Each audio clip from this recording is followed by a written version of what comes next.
কিশোরগঞ্জ জেলাটা কিন্তু অনেক বড়। আপনারা কি চিনেন? কিশোরগঞ্জ জেলার সব কিছু জানেন? কোথায় কি আছে দেখতে পান?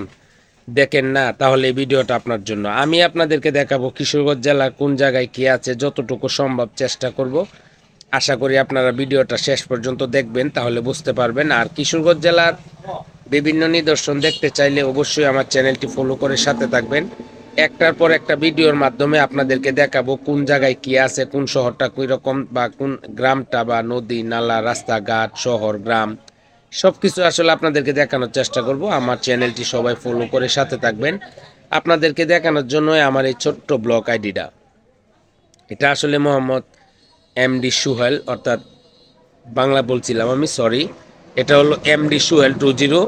এই আইডিটা ফেসবুক আইডি, এটাতে আপনারা থাকবেন। আশা করি কিশোরগঞ্জের নিম্ন অঞ্চল থেকে ধরে শহর পর্যন্ত আপনাদেরকে বিভিন্ন ধরনের নিদর্শন দেখানোর চেষ্টা করব। তো আজকে আপনাদেরকে নিয়ে যাচ্ছি হলো নিকলি ব্রিজের উপর থেকে আমরা আসবো হলো মদন পর্যন্ত। সো আপনি যদি আমার সাথে থাকেন তাহলে পুরোটা নিদর্শন দেখতে পারবেন। দুই সাইড দিয়ে প্রচুর পরিমাণে ধানের জমি এবং ফিশারি আছে।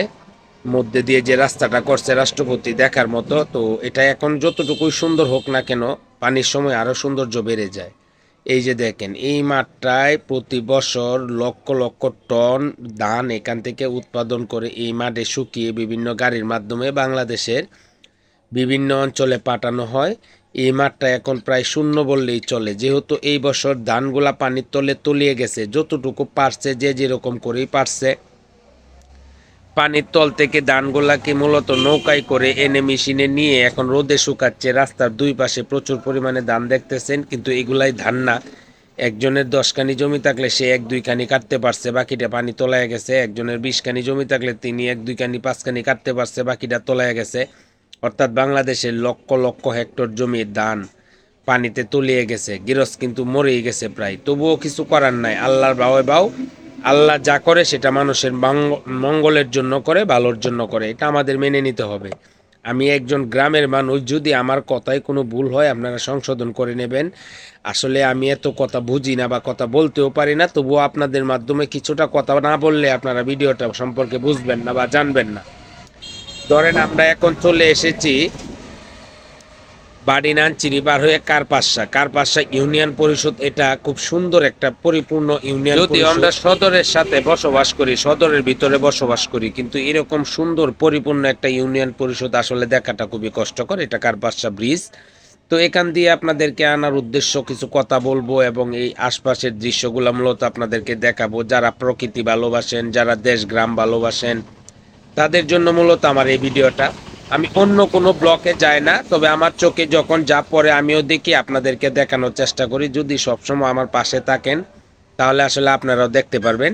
আমি যখন যেখানে যাই তখন আপনাদের জন্য একটা না একটা ভিডিও ব্লগ তৈরি করে আনি, শুধু আপনাদেরকে গ্রাম অঞ্চলের পরিবেশ পরিস্থিতি দৃশ্য সবুজায়ন দৃশ্য দেখার জন্য, যদি আপনাদের একটু ভালো লাগে। এটা হলো বাড়িনানচিরি। তো খুব সুন্দরই একটা পরিবেশ। এখানে যখন পানি হয়, পানির সময় যদি আপনি আসেন, হয়তো বা রাস্তার দুই পাশে আপনি দাঁড়ানোর মতো জায়গা পাইবেন না। কেননা ঢাকা থেকে নিয়ে বাংলাদেশের বিভিন্ন জায়গা থেকে এই নিকলিতে ভ্রমণ করতে আসে প্রচুর পরিমাণ মানুষ, যাদেরকে আমরা পর্যটক বলি। বিভিন্ন এলাকা থেকে আসে, ওনারা ঘুরতে আসে। রাস্তাটা শুধু বাসা থাকে, আর বাকি সব পানির তলায় থাকার কারণে এই জায়গাটা পর্যটক প্রেমী হয়ে গেছে।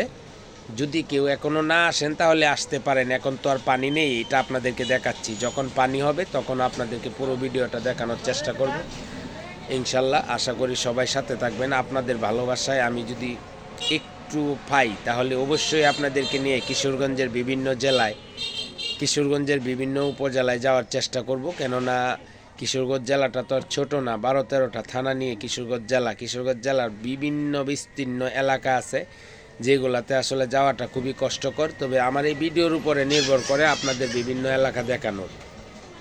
আশা করি সবাই সাথে থাকবেন। কে কোথায় থেকে দেখছেন একটু কমেন্টে জানাবেন। আর যদি ভালো লাগে অবশ্যই অন্যদেরকে শেয়ার করে দেবেন। আর যদি ভালো লাগে শেয়ার করে দেবেন এবং সেভ করে রাখতে পারেন। চ্যানেলটি সাবস্ক্রাইব করে যেতে পারেন, কারণ পরবর্তীতে আপনাদের জন্য আরও না কোনো নিত্য নতুন এলাকা বা নিত্য নতুন লোকেশনের ভিডিও পাবেন। ধন্যবাদ সবাইকে, ভালো থাকবেন।